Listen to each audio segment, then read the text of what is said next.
All right, so today I'll be lecturing on Marx's Economic and Philosophic Manuscripts, 1844, the chapter on private property and communism. And thanks, Greg, for letting me lecture today. It's a great opportunity. I think a little bit about myself for why I'm lecturing on this is because I've been studying as one of my main passions for the last 6 years of my life, Marxism, and like the tradition of Marx that comes after him, hundreds of theorists, political economists, political scientists, not only philosophers. And so I mainly focus on Louis Althusser, a French philosopher that I believe dedicates his life to the study of just Marx. And so I think it's really fitting for me to go back to this chapter that was one of the first chapters that really led me to my passion in Marx. So a little bit of historical background. This is written in 1844. And Marx is born in 1818. And these two lines are supposed to show his published work and his unpublished work. The economic and philosophical manuscripts lie here. Because what's really interesting is he publishes a completely different work at this time called The Holy Family. And this is really the origin of where Marx starts to conceive of a conception of communism. And Marx's communism is something completely different than the etymological origin of communism, which there's a theorist called Jean-Luc Nancy that does a study of this, tracing communism to the 13th century. And this is just to show really that he changes a lot. He's only 26 years old when he writes this work. So he's basically a fresh, out of grad school student. And so I think it's important to place this work in its time because it's very interesting because it's the very origin of communism as such in the Marxist sense, but it also goes through a lot of changes that I think will be relevant to our lecture today. The Communist Manifesto is published in 1848. 1857, there's the Grundrisse. 1867, there's Capital, his magnum opus. In 1871, there's the Critique of the Gotha Program, which is very famous for to each according to their ability and to each according to their needs quotes about communism. And I show this just to say that these are all places where he has a different definition of communism. And they change a lot, and they're very interesting changes. But we are placed at the very origin. 1840 is his first work, 1841, which he does a dissertation on Epicurus and Democritus. But we're at the origin, and the very interesting thing is that this doesn't get published until 1932 by the Soviet Union. And so the very ironic part is that the phenomenon of this work presupposes its actual writing. Because people in 1932, like the people that we'll be reading, like Jean-Paul Sartre, Heidegger, all these phenomenologists, are reading this new Marx by going backwards to what they call early Marx. And what's so interesting about this work for this course is that he's so influenced by Hegel at this point that there's so many connections that we can make to these other philosophers. So that's really what this work is about. I mean, it's called Private Property and Communism, and I think very structurally it just defines 5 different definitions of communism, right? But Yeah, before that, I think I just wanted to say the Communist Manifesto, obviously really important, one of the most best-selling books of all time, um, is where he very importantly says that communism is not communal living. It's not this sense of etymological, like this primitive communism where you're just sharing everything, like living in a commune.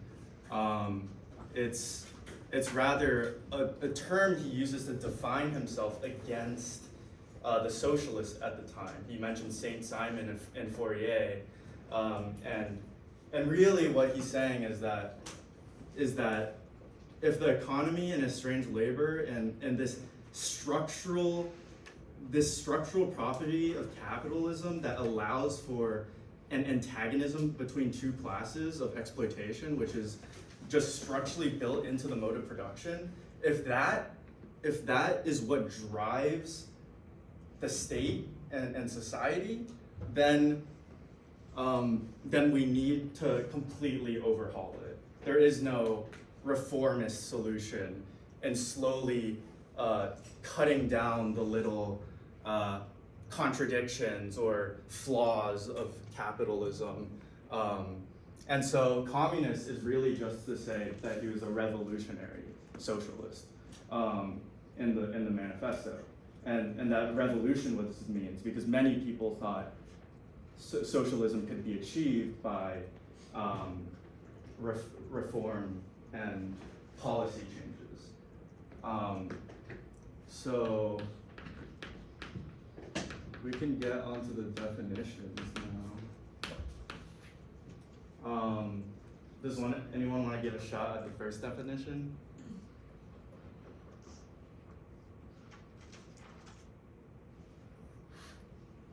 So instead of getting rid of private property, he proposes maybe universal private property, where instead of certain capitalists controlling it, everyone just has joint ownership. Yeah, I mean, that's pretty much what he says about this type of communism. He calls it a crude, or usually also translated as vulgar communism, in which it is that first type of the etymological origin of communism. It's he says it's twofold. If it's universal, then everyone becomes a laborer.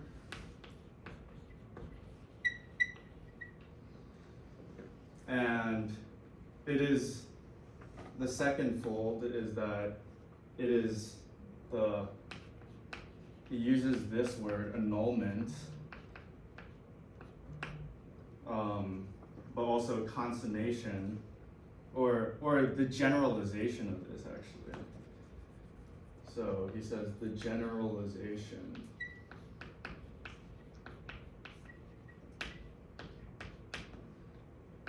Generalization of the annulment of private property.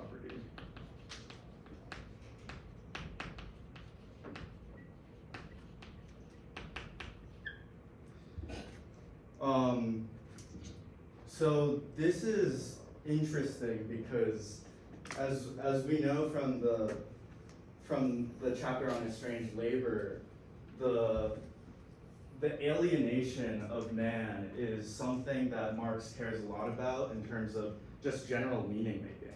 He believes that we've been alienated from labor, which is not just something we do to make this chair, but is just something that is our life activity. That's just something we do as I'm speaking to you, as you guys are using energy to listen to me. And that's perhaps the humanist and sad part for him, that he's kind of, he thinks that we've lost something human about us by estranging our labor, making it a commodity just to be sold. As we read in the last chapter, we feel ourselves outside of work, but we feel outside of ourselves when we are in work. but he wants to merge that. He believes that the emancipated human would be able to be connected with their labor in very similar senses of an artist.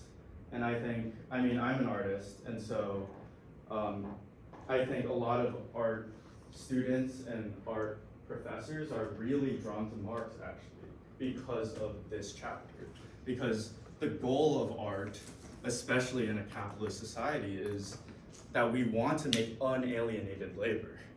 Like, we want to make a product that we're not alienated from. Literally, our labor is connected precisely to what we're creating. And so, for that reason, for estranged labor, Marx actually says this is not something we want. This is a type of communism that has come about, that has been tried. There's even, during that time, in Marx and Engels, there was this utopian communist, they called him, I forgot his name, but he went to like Ohio and tried to start like this 200-300 person commune and try to like spread society that way. Didn't work. And Marx will say like a big reason it doesn't work is he called it universal prostitution. If you think about prostitution, even in the, I guess, sexual sense, your labor and the commodity that you sell is literally your body. So your labor as selling your body is like, it's the most tied like your labor and commodity will get. Like your labor is literally thrown to someone else, right? And in this sense, universal prostitution is that the commune becomes capital. It's if everyone becomes a laborer, it is just the generalization, and he says consummation, which I guess you can read as negative. If generalization is positive, consummation, and he uses the word realization at the end, right? The realization of private property. Like it's just private, it's just one big private property. He says that's what it is. If we all pour our labor together into this one pot, and like the commune is the one that distributes the resources or gives you equal amount of wages, it's really just you're centralizing one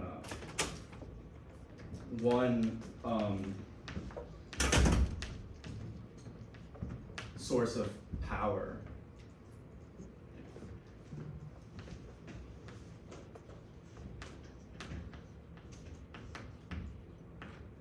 And so, for that reason, and because of estranged labor, and that we're moving and industry and society are actually progressing in this way, that people are able to use their senses for things that are for enjoyment, that we eat food because we like it rather than being on the brink of starvation every time.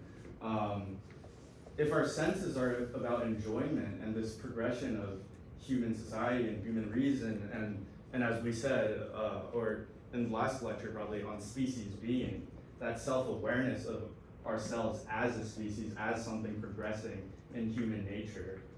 If that is to exist, Marx says, this is a leveling down. If you use this as a solution, to capitalism, even during the 1800s, this is a leveling down where you're repressing your senses for enjoyment and for the things that we're able to do as this species being, by getting rid of those, and then you're reduced to your senses being just for need, for vulgar need, as he says, and so like in a commune you would likely only produce for what is needed by everyone in the community. So there is this undergirding notion of progress, fortunately or unfortunately. And the next one is really short. I mean, does anyone want to give a shot at number 2?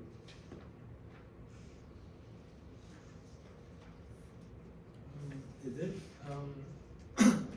state communism, in which he says basically the means of production is owned by the states, but he also then says that it's not gonna cut it because state can then become the president.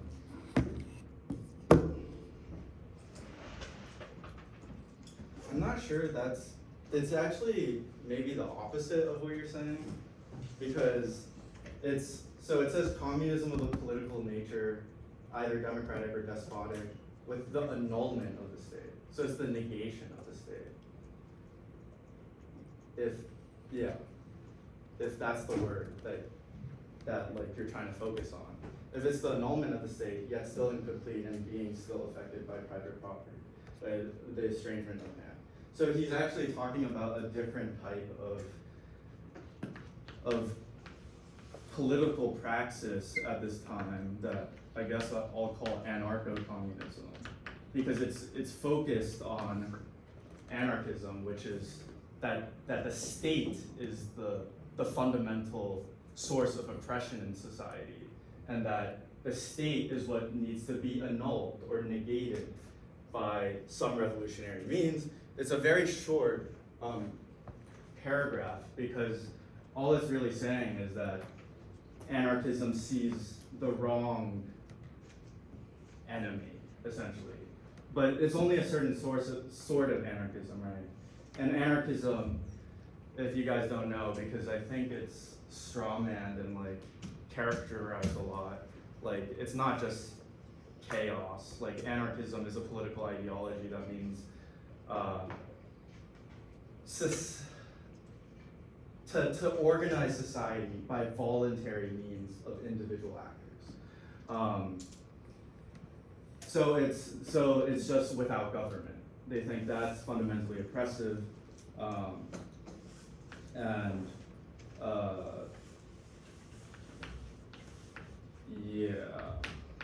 So they're focused on the negation of the state here, and Marx just quite simply says it's not the state that's the problem, it's the economy.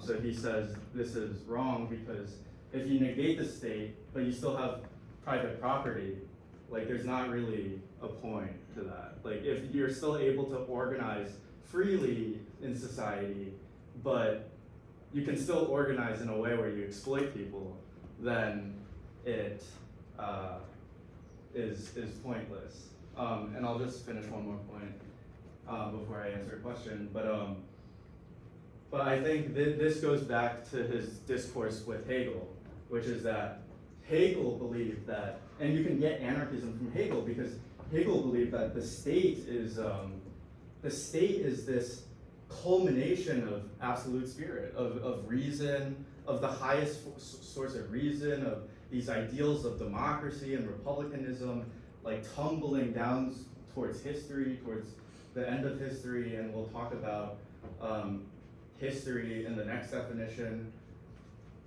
But Marx says, no, like in those societies where we're tumbling from slave society to feudal society to capitalism, we're not, it's only like a really tiny minority that's doing this reason. Everyone else is like oppressed or so impoverished to the point of not being able to meet the needs of subsistence. And so in that way, he says, no, the state is actually an appendage of the economy. The state is this governing body that helps maintain the status quo of how society at that time is reproduced. Like every generation, every labor force has to be reproduced each time, right? We have to teach our kids to go to work, to believe in going to work, to believe in going to school, and all these things, so that the next generation of society and its structure is maintained. And so the state is just to legalize those things, put those into legality, and keep those in check.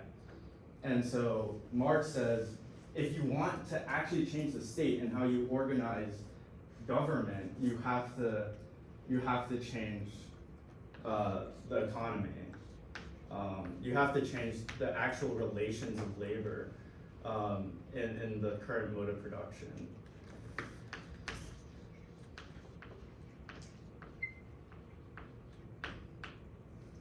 Udi, you have a question? Yeah, I was just wondering, would Marx believe that generally speaking, the interests of the state and capitalists are opposed or aligned? He'd say they're aligned.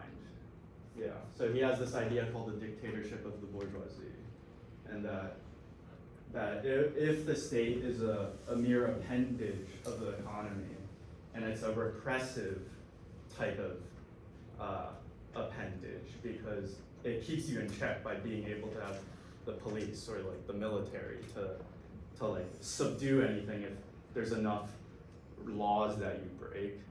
But yeah, John. So when Marx speaks of like the economy, like is like the economy something that can like exist, like regardless of like a structure that like supports or regulates, like the economy? Like is it something that can Oh, just that's a good exist, question. like in vacuum with like just two people as like something outside of like political organization? Do you want me to? Yeah, sure. So the concept of the economy is the concept of however it is that the human species regulates its relationship with material nature, or metabolizes its relationship with material nature. Mm-hmm. So as long as there's metabolization of the relationship between the human species and material nature going on, there is economy. But then what that economy is like varies from time to time and place to place. The thing about the economy as it is hereabouts and nowadays that Marx objects to is that it has alienated labor as the fundamental phenomenon of that metabolizing process. Okay? Yeah. So no, that's completely right, and it's basically it likely can't exist in a vacuum between two people because it needs nature, it needs the material world. He says labor is an abstraction from matter, and so there's. And I've been doing my thesis on Jean-Paul Sartre when he becomes a Marxist, which is really funny because he actually doesn't delineate labor from nature, but then like Althusser ends up telling him like you're wrong, nature and labor are separate things. Like nature and labor are separate sources of use value, of utility, as you would call it here, and so like I guess you could have a vacuum, but you would need like a material world. And if it's just two people, then it maybe just has to be more than two people actually. But like, yeah, like the break between prehistory and history, if prehistory is that which you cannot trace because it's before history, the break for Marx is the first exchange between people. It's the first exchange where someone's property is seen as valuable enough by another actor to exchange it, and then that starts the whole progression of the economic modes of production. Is property natural to Marx? No, I don't think so. Because in Estranged Labor, he says alienation comes before property, before private property. He says very specifically that alienation creates private property, but then private property becomes the means to which you reinforce alienation. So he's trying to say that like people kind of confuse the origin of the two. I mean, it goes back to Hegel, right? Like you kind of have to be like alienated from other people, like see them as other, see them as opposition, and only through that negation you can conceive of yourself or having something as yours, or having that identification or identity, and only through that means can you have private property. Like you need like some oppositional force, because if you're just animals, I mean, I guess there are examples of animals who do mark territory, but even then it's not like, I guess, legalized, but like even then it's like property is something that exists as if like air or water exists in a way. Like it's just land. It's like I mean, I like to think about it in terms of perhaps when the First Nations of America were colonized by the British, and like they didn't really have like this conception of private property that like you own like that square of land and that's yours. Like it's more ambiguous, but also like it's just shared. It's shared like air. It's something like metaphysically given in a sense. So I think Marx would say something like that, like private property is an abstraction that is created by man, but it's not something that is found naturally. Does that help? Yeah, so the third, we'll just get straight into the third definition. I'll call it Hegelian communism, because there's the famous quote that in this section that communism is the riddle of history solved. And you're probably like, what the hell does that mean? Riddle of history solved.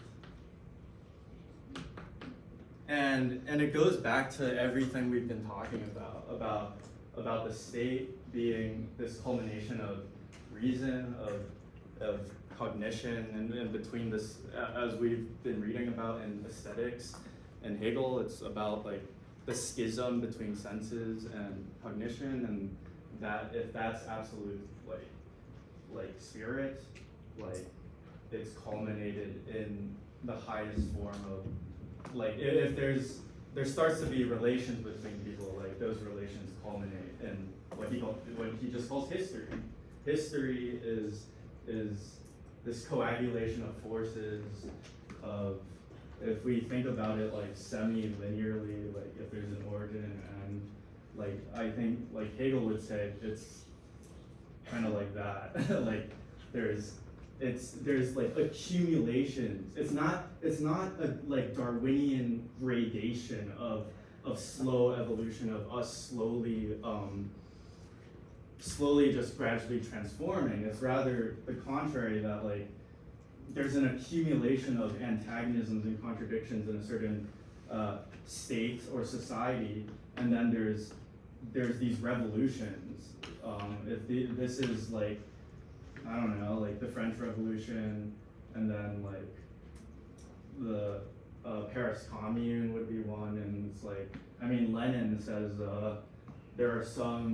he says a famous quote, there's some decades where nothing happens, and there's some weeks where decades happen. And in that sense, Hegel did believe in this swing of the dialectic, you would call it, in history, in which in these big ideas of human reason, of between perhaps absolute monarchy and constitutional monarchy during the Prussian state during Hegel's time, that's one of the big wars, right? And there's big clashes, and there's times of more peace, but afterwards, after each clash, there's kind of a new system put in place. But Marx will say, as I hinted at in anarcho-communism, is that he flips it. He flips it so that it's not ideas that are dictating this history, but it's actually the mode of, not even the mode of production, but it's actually the alienation and oppression that certain societies feel that builds up to a point where they can no longer handle it and have to revolt or do something of some nature. And so for Marx, this progression would be that which the ideas do exist. If the ideas are like on top of history, like above as an abstraction, he calls it an abstraction of general consciousness. And that will lead to a separate point. But if consciousness is up here in the progression of history, the real relations of people are down here. And he says it emerges this way. It's the fact that the actual contradictions of slave society, of maybe some people seeing it as morally wrong, or it just getting like not beneficial to how society was progressing, that leads to the actual change of consciousness, in which society goes a next step, rather than just being like this debate of ideas. It's also the real suffering and oppression and relations between people that changes what people think. And so this idea in Hegel, if we take it as the conception of progress that he calls history, or the end of history, that close to species being is the end of history, is that it's not actually like history ending, but the end of history is us being conscious enough to be like self-aware that we are a humans like entity, and humanity is even something we can think of. It's an ambiguous term, right? Like, what does humanity mean? But if you can conceive of humanity and something that like we're actively doing as like a whole group of actors, and we can do that, he calls that the end of history. And for Marx, it would be species being, right? But Marx gets it in the middle from a materialist called Feuerbach, who can, which I'm pretty sure he comes up with the notion of species being. And so Feuerbach was an ardent reader of Hegel, and he kind of makes Hegel materialist. And so this comes into a very Hegelian but abstract concept, where he keeps on saying this coming to be, this genesis of communism, of history. And I'll get to that in the fifth point, I think, but yeah, Chad. Okay. I think you kind of answered it as you were going, but on Marx's view, at least for this specific definition, even though the kind of cycle of like oppression and alienation is like swinging over and over and over again, it is on like an upward trajectory, right? Yeah. Okay, but that's manifest in the whole like consciousness of us as species being? Yeah. Okay. Or it would only be, I mean, like, some other theorists would argue that, yeah, it only exists in our species being, because outside of it, it's just change, right? It's just like, we're all like monkeys on a floating rock in space, and like nothing matters, right? But like only in our self-awareness and self-consciousness that we create like this thing called history, and we think it's so like magnificent and important, like, yeah, like I would say, yeah, it exists in the species being. And to just go to the text where he actually says on number 3, communism as the positive transcendence of private property, as human estrangement, and therefore as the real appropriation of the human essence by and for man. Communism, therefore, as the complete return of man to himself as a social being. A return become conscious. I don't know if my translation is being weird right now, but yeah, I don't know. A return become conscious and accomplished within the entire wealth of previous development. And so there he's directly talking about species being, right? The human essence, the appropriation of it, the actual realization and I guess acknowledging it assertively. And he says you can only do this by, I guess, each time, and at Marx's certain epoch, it would be capitalism, and the contradictions and flaws and antinomies of this system is the relationship, or basically the equivalence of private property and alienation. That this is an unsustainable system. The exploitation and the alienation is unsustainable. It's unsustainable in the fact that the people at his time were working 10 to 14-hour like working days, and they actually started organizing, reading the manifesto, and like wanting to revolt. They succeeded in a revolt in 1871 with the Paris Commune. Only worked for like 3 months, I think, but it was interesting. Private property, alienation, and I make this of equivalence, as I said, because as I said, it's an equivalence but not an identity, so it's not just an equal sign, because you have to get rid of like one or the other, and as I told John, it's private property does emerge from alienation, but alienation or private property ends up reinforcing how we alienate each other. And so he says, this is where we're at. This is where we're at in the genesis, in the becoming of humanity.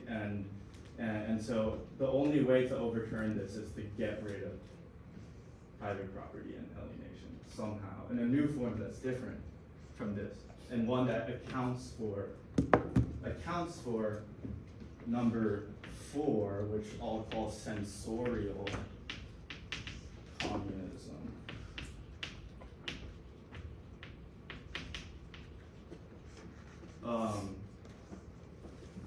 That we do this while maintaining that our senses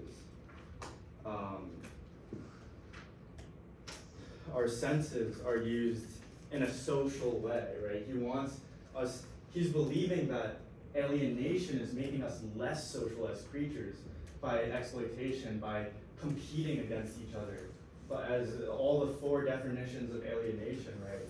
From species being, from your product, from you and the other worker, and you from work itself.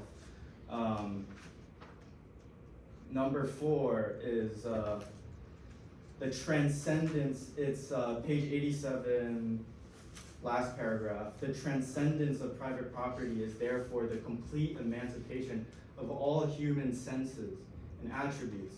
But it is this emancipation precisely because these senses and attributes have become subjectively and objectively human. And the subjectively and objectively human is to say that senses are no longer, or can be, like, as a possibility, because of course the crude communists thought we could repress it, but since, as Chad said, Marx heavily believes in this notion of progress, that we are going forward and things are getting better for the human species in a way. Better, very in quotations right there. But if he believes in that undergirding notion of progress, he believes that what he calls the rich human, right, which is an interesting term. What he calls the rich human is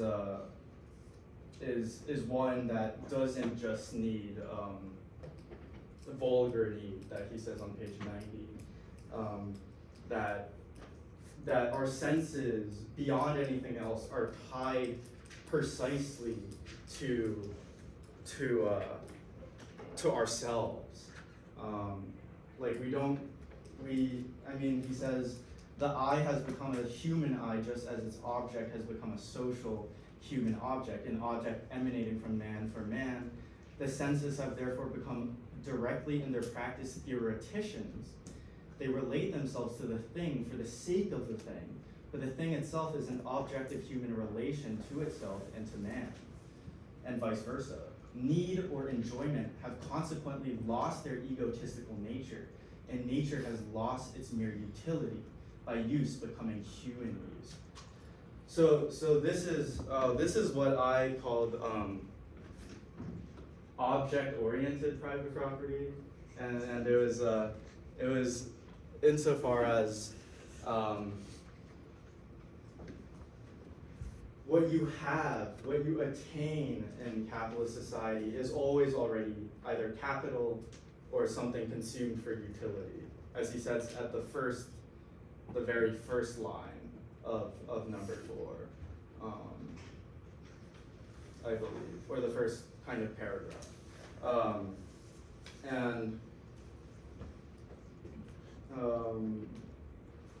This object-oriented private property is that under capitalism, like, things are fundamentally already defined by their exchange, and this is a perverse mix for Marx, I believe.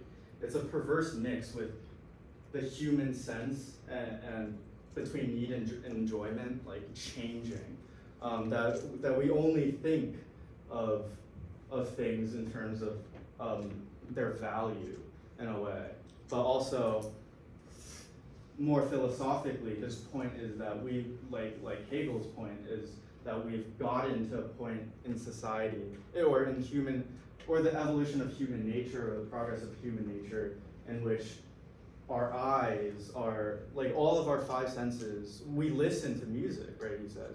We listen to music, we use listening for music, we use our eyes for entertainment, we use all taste for flavor and enjoyment.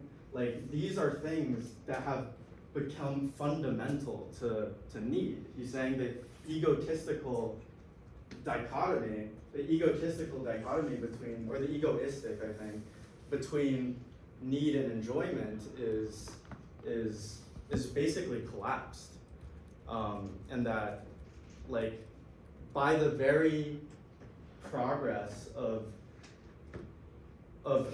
how we do things, how we interact with objects in the world, like, need and enjoyment are almost tied, and the things that, like, because when he talks about the worker's means of subsistence, like, now it includes, like technically it's not part of vulgar need, but now it's like healthcare, right? It's student loan debt. It's getting rid of student loan debt. It's like fights for universal education and universal housing and things of that nature. Like, these are, like, in society, these are real needs, right? And this is Marx's point, that when we get to a certain progression of society, or as he would call it, just the becoming of communism, like, needs become something different, essentially, than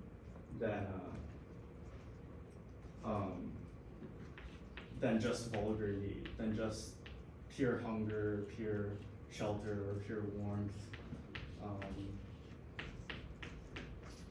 And it becomes something that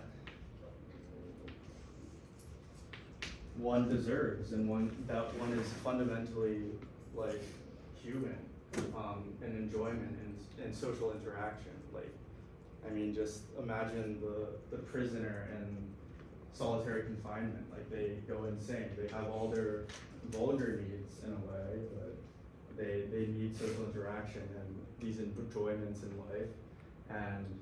And Marx, in the German ideology, only 1 year later, says the communist man, and he says here, the socialist man is the one that's whose senses are emancipated, that no longer this dialectical relationship is no longer tied to this, to the constant alienation of our work and our labor.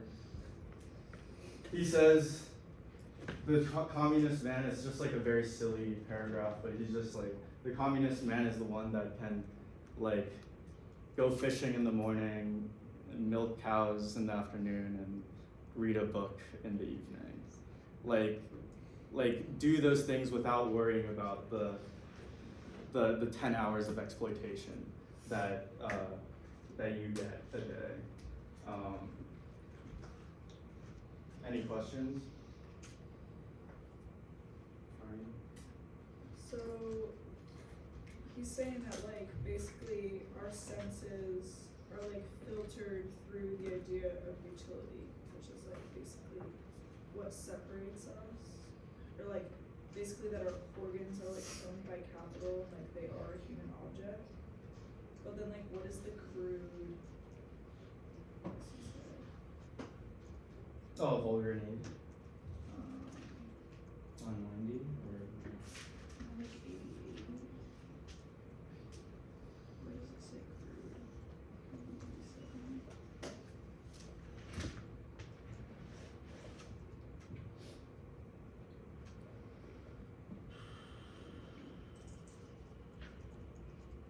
Oh yeah.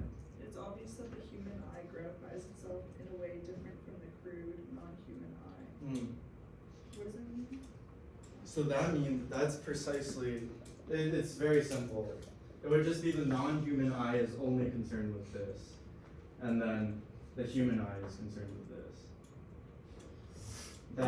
That if you say like your eye is only necessary for I guess like depth perception, seeing where you're going, like not like tripping or like just being aware of your surroundings better. Like this would be the human eye would be like you literally can get like real satisfaction and meaning from like watching a play or watching like people interact and make like kind of this illusion or abstraction of reality or like some story or something that you actually comprehend Right. with all the social abstractions being there at the same time. That's like the human eye, because that's what he's saying with the music thing, right? But I think it might help to think about what he says when he introduces the concept of species being back in the alienation section. Because he says he says, look, what makes us special is that we aren't just absorbed completely in our organic nature like the animals are, but instead we can be conscious of ourselves as bearers of a certain like organic nature. And then at the end of that that paragraph on page 76, he says, an animal forms things in accordance with the standard and the need of the species to which it belongs, whilst man knows how to produce in accordance with the standard of every species and knows how to apply everywhere the inherent standard to the object. Man therefore also forms things in accordance with the laws of beauty, right? So it's precisely because we have this ability to kind of like detach and consider our animal nature, right? That we have freedom and the ability to have to experience beauty, right? And so this fact about us, which is essential to the sort of thing that we are, is also a fact that makes us capable of being of appreciating beauty, and it's only to the extent that we appreciate beauty that we are living up to our own nature, right? And then whatever it is, 10 pages later, he's talking about the human eye. Well, the eye isn't fully human unless what it's seeing is beauty, and the ear isn't fully human. It isn't really a human ear unless it's hearing beautiful human sound like music or speech of someone that makes sense to them. But that's objectifying, or like that's. Yeah, so that is to say, what the human does is create human objects for the consumption by the human senses. So like humans make beautiful things that then the eyes can see and the ears can hear and so on and so on. So that they put into the object the humanity that comes out of us, and then we recognize it in the object. Right. And then like that's why we're like separating everything, because like then each thing has its own like meaning that can be like attached to something else, and that like goes beyond like natural feeling. Well, it doesn't go beyond nature because this is a natural thing that's going on. It is part of our nature that we we can have these experiences, or we can like things can have this kind of significance for us, right? That belongs to our nature. It's not some like extra unnatural add-on. It's not as if God came along and like found these monkeys and then gave them this unnatural property. Right. Instead, nature itself has seen to it that one of the things that belongs to our nature is that we can think about our own nature and like, you know, sort of in that way have a certain sort of freedom that other animals don't. Yeah, and so I think, no, that goes really well with my next point, which is about human nature and like, and basically he says, because of this, of our species being, and that our senses are now tied to enjoyment, I guess I'll write it here. Like he says, thus society and industry are also necessary results of nature.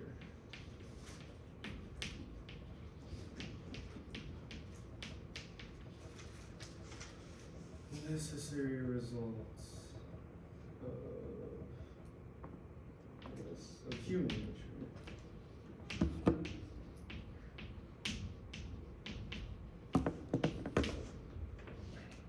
And that's what Greg was getting at with you, Carnegie, and like the precise point that like this hard demarcation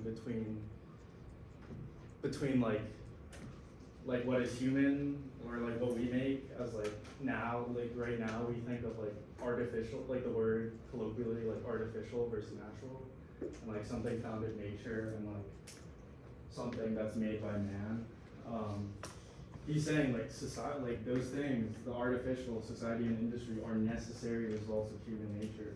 And so he kind of does this like flip where he says like humans, like nature birthed humans, and like we emerged out of nature, so we're natural, but now the fact that we're dominating nature, we're dominating the material world and like divvying it up into these resources and abstractions and whatever, and we are like at the top of the food chain or something like that. Like that is the reason why we see ourselves as separate, as like artificial or like humans dominating nature, but at the same time humans dominating nature is a part of nature, of like this progression of humanity coming out of nature. Yeah. So would Marx argue then that communism is a completion or a rejection of human nature? A completion. Yeah. I mean, Do you have more to that question? well, yeah, because I was just thinking in terms of like industry in specific, and maybe this isn't me having a good understanding of his use here, but like, doesn't industry require the participation of laborers? Mm-hmm. But does he say that you can have this participation of laborers without the natural exploitation of those laborers? Yeah. And that's basically what he'll say in number 5, which is the jargony term, which I will explain pretty well, hopefully, the negation of the negation. Or communism as, like he says, the position of the negation of the negation. And yeah, to Udi's point, his precise reason, or his precise final definition of communism, and I'd say like these two he rejects, and these two are more like this is like kind of like a kind of because it's like he turns, like he's changing Hegel's thing, like you gotta take in all these caveats, and this is for sure too, but then this is the upshot of the definition of communism,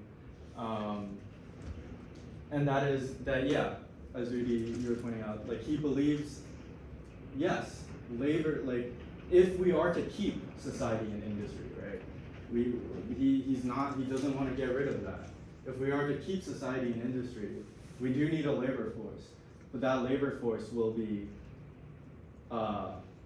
democratically organized by the workers, instead of having a capitalist that is that organizes them, but also that organization puts them in a position of power that extracts like an infinite amount of surplus value or profit that that allows for that power relation that is antagonistic. And so this is so the negation of negation is honestly like I think about it kind of like this insofar as each of these are certain upheavals and negations of, or as he says, annulments of certain modes of production. So there are certain negations that happen perhaps in feudalism. The first negation would be the ending of slave society by building, by asserting this form of agricultural mode of production where there's serfs and there's a landed property that holds those serfs and they can't go anywhere, but they're no longer slaves, or like they have some autonomous freedom insofar as they can ask their masters to give it to them, and then Marx says the negation of the negation of the negation is the very fact that there's an internal contradiction within the first negation that negates itself. That something about feudalism, or now it would be something about capitalism. The negation is that the first negation is that of alienation, of the fact that we've negated our labor into external object that confronts us and that is alien to us, and then the capitalists can trade our labor to whatever will and way they want. And then the second negation is that this, he says in the Communist Manifesto, I guess, a beautiful line in my opinion, where it's like the bourgeoisie, what they produce above all is their own grave diggers. And in that line, that is what Engels cites as an example of the negation of the negation. That by creating this system with the first negation of that abstracts things into private property, into alienated labor, it creates an internal contradiction that there is an objective, this was what Marx will call an objective antagonism between the capitalist and the worker. That in the objective interest of the capitalist, it is literally to raise prices as high as possible and pay your workers as low as possible without them getting upset or being alive, meeting the means of subsistence, or as he would call the reproduction of the labor force. It, like in theory, that's like exactly what is to be done. It's not even like, I mean he'll use like avarice and greed and like these words in the humanist early Marx, but later Marx will say like this is just an objective antagonism. Like this will not keep on going. Like people will organize against it, and so the negation of the negation is that process as a genesis of earth and man, which is a pure process of becoming.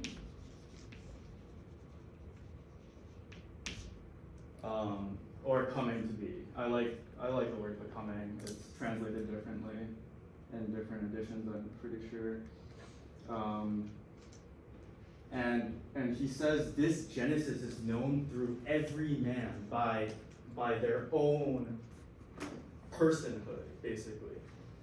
That, what does he say? It's a great line as well.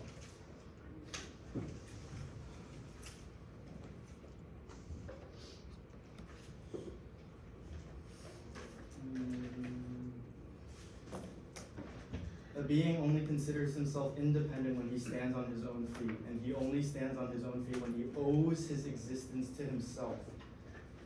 A man who lives by the grace of another regards himself as a dependent being. Practical refutation theory creation. And so, yeah, and so that's when Marx starts talking about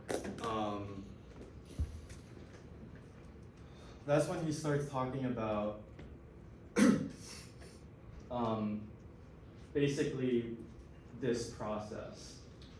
And I don't know if I'm gonna make it too convoluted, but I like to think of this process, like if he's saying this is a pure genesis, he's saying it's without origin.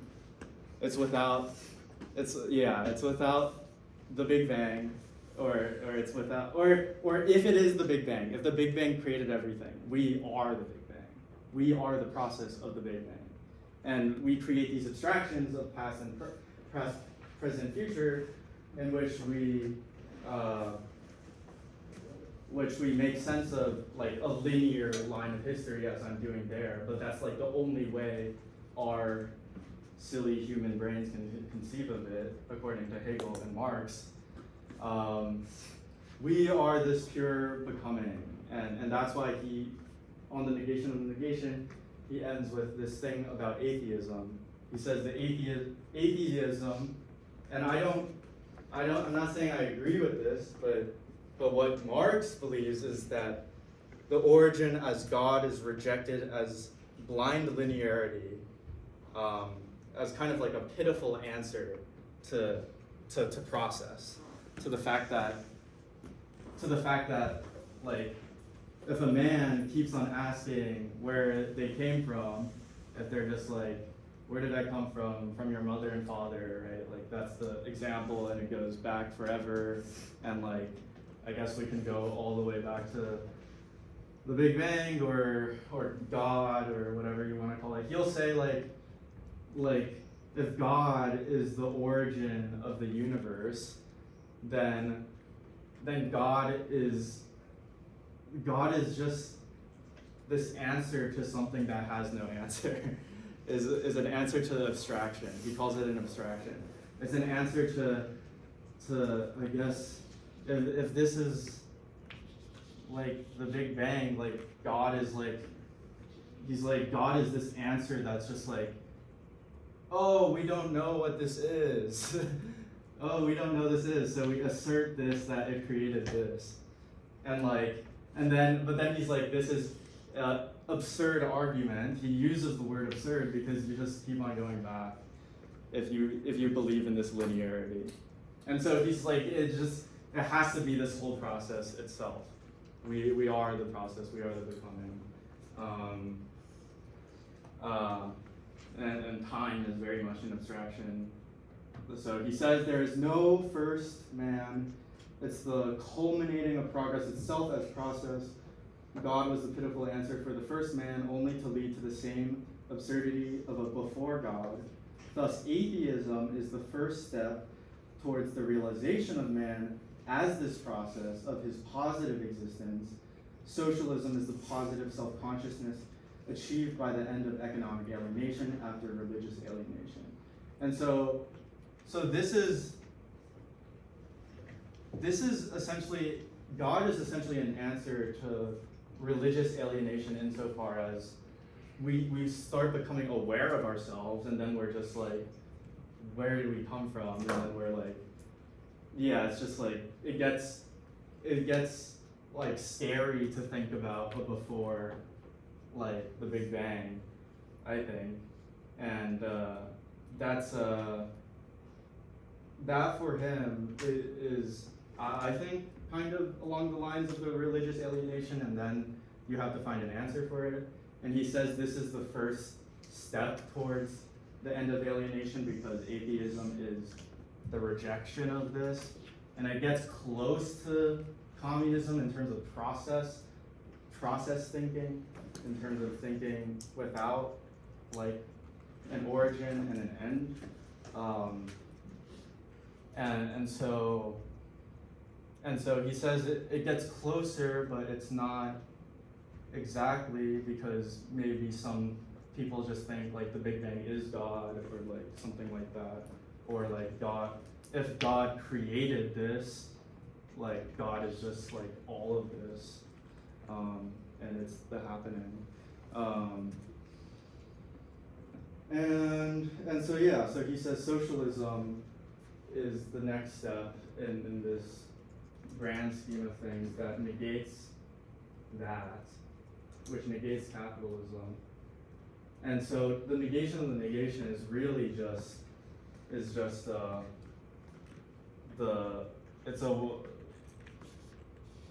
I guess communism is the world historical process.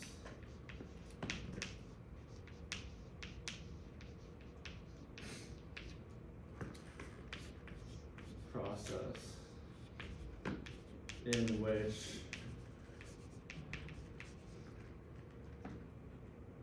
I think, for the sake of this reading, in which alienation, specifically economic alienation or labor alienation, is abolished. And it's very much about this process, right? Because he calls it a pattern, a structure by the end of the negation of the negation. He says, socialism is man's these are the last sentences. Socialism is man's positive self-consciousness, no longer mediated through the annulment of religion, just as real life is man's positive reality, no longer mediated through the annulment of private property. Through communism, communism is the position as the negation of the negation, and is hence the actual phase necessary for the next stage of historical development in the process of human emancipation and recovery. Communism is a necessary pattern and the dynamic principle of the immediate future. But communism as such is not the goal of human development, the structure of human society. And that is precisely what he kind of ends up saying, and I erased it, but in 1845, the German ideology.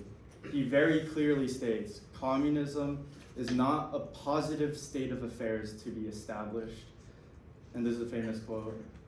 It is the real movement of history in which the present state of affairs is abolished. And that's the negation of the negation. And trying in a simple form, and in the most simple form, I think Engels says it very clearly towards the end of his life in a book called Anti-Düring.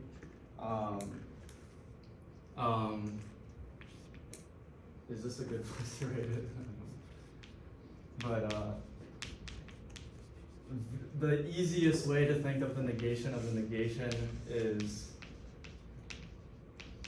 just this. That there's two negations here. Capitalism is negated by reaching to socialism, which, as he says, very vaguely in here, he says it very vaguely, so I'll tell you what he actually means by socialism, which is when the workers own the means of production and the state is run by the workers. He calls it the dictatorship of the proletariat. That's the first negation. You end the capitalist, the existence of the capitalists, and the dictatorship of the proletariat is supposed to keep that in check, right? And then he says, naturally, by the development of history, the last negation of itself, because socialism is basically the transition period, he says, so it's like the first negation, and then it negates itself by the state withering away, is what he says. That the state will eventually no longer need to function as, no longer need to function to keep in place the fact, keep in place the lack of exploitation or making sure no one exploits. And I think the best way to illustrate that is that since consciousness arises from material change, that when we reach, because people will say, like, a lot of anti-communist arguments are like, oh, like, profit is human nature, and like we just want to dominate each other or something. Like that's, for Marx, he's saying no, those ideas, like what we think is reality, is so tied to capitalism that this happens, that our consciousness is capitalistic, and so it's like when we do get to a place where we no longer believe, or how I like to think about it, is communism is when we reach the point where our general consciousness is that it is morally impermissible to have a capitalist or an exploiter. Because just think about, even in capitalism, like no one, like, I mean, people probably thought we were gonna lapse back into slave society, or some people thought, right? And like, we didn't. We see it as like almost like ontologically like impossible to go back, or like feel like it's like morally impermissible insofar as morals are the consciousness from the matter. So communism would be a place where there's no way we would go back to capitalism, because everyone believes that it is impermissible to have a capitalist at all. Yeah. Any questions?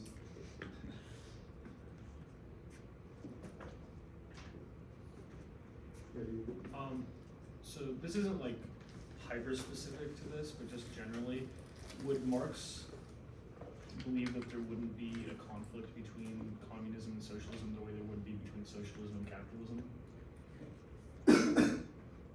Yeah, that's a great question. And basically that goes into like his other works, right? And so like, basically he has no answer to that, which is unfortunate. Like, I think he has no answer to that. Like because he ends up not focusing on philosophy and focusing on politics afterwards, right? So when he focuses on politics, he writes in 1867 the magnum opus that is Capital, which is just a complete like 3,000 page critique of capitalism and how like it operates. And so he thinks that like if you have the best understanding of that, you can then take down that system. And so he doesn't think that much far ahead. He's just thinking about this first revolution. And so there are many other theorists that I've studied who talk about this one, especially in relation to, say, the Soviet Union and China, and like how right or wrong they were in interpreting Marx, and like what the conflict would actually be here, whether it be ideological, whether it be actually violent. Yeah, but like in my opinion, I do think there's a conflict there. And so kind of tangentially off of that, would Marx argue that if you have a strong enough, or that even if you have a strong enough understanding of the faults of capitalism, it would be impossible to go from a capitalist society directly to a communist society? Do you need the intermediary? Yeah, you need the intermediary. Okay. Chad? Okay, I realize this might be a non-question, given that you just said that Marx was kind of focused on this like initial progression stage. But did he have, since you said that communism is like a negative like state to be in Yeah. so much that it's like, it's not our end goal, it's just the transition? Yeah. Did he have something in mind, or did anybody after him who interpreted him as closely as possible as he would interpret himself, though that's, who could even ask such a question, did they have something in mind, like beyond communism? Or some like positive state that is after? A positive state? I mean, yeah, in 1871, he writes the Critique of the Gotha Program, where he writes the definition of communism as to each according to their ability and to each according to their needs. And in there he says communism, or he says that's communism, but more or less most of the revolutionary communists, if you are to assert a certain positive state of affairs, was to establish like a stateless, classless, moneyless society. Yeah, but it's like communism is supposed to be the process itself, and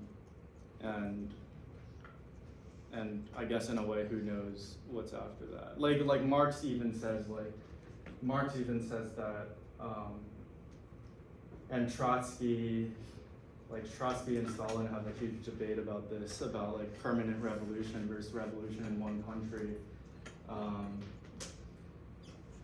and Trotsky gets it from Marx, because Marx's thing is, Marx says somewhere, I forgot where, but he says somewhere that he asserts a notion of the permanent revolution, and that this would keep on going, like there's no like positivist state of affairs to be attained, or at the end, essentially, yeah, which is like scary, yeah, and like it's just like, oh, are we forever in conflict? Yeah. Oh, did you- No, yeah. it's just- Okay. So related to that,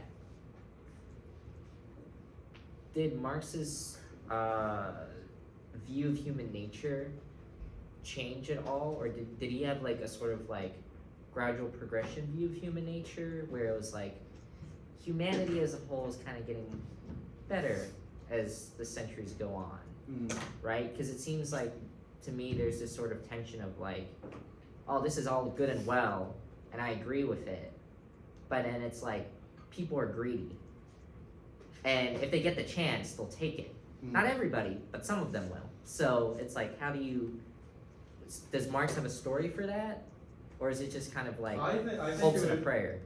No, it's definitely not hopes and prayer, but I think he'll just say it's what I said about like what he would call like the abstraction of consciousness, right? Like the fact that if the material conditions change, this is the dictatorship of the proletariat, and this is the withering away of the state. The consciousness in these would be I think would be insofar as there would be no greed in the sense that you're thinking about. Yeah, because it's like we don't have we don't have enough greed to go back to slavery, do we? Right now, yeah, I don't know. It's supposed to change to like the general consciousness. Yeah. Is communism, according to Marx, like localizable, or does it have to be universal? Because I'm thinking of like, if there's one country that like achieves communism and it's stateless and classless and moneyless, and then there's another country that is a class of like a military personnel, you just get rolled. So how do you maintain that link? No, yeah, absolutely. So that's the big question and problem that are at the center of the big debates of socialism. And then that's like what I'm studying after China and Russia's revolution. They're just like what do we do? Like do we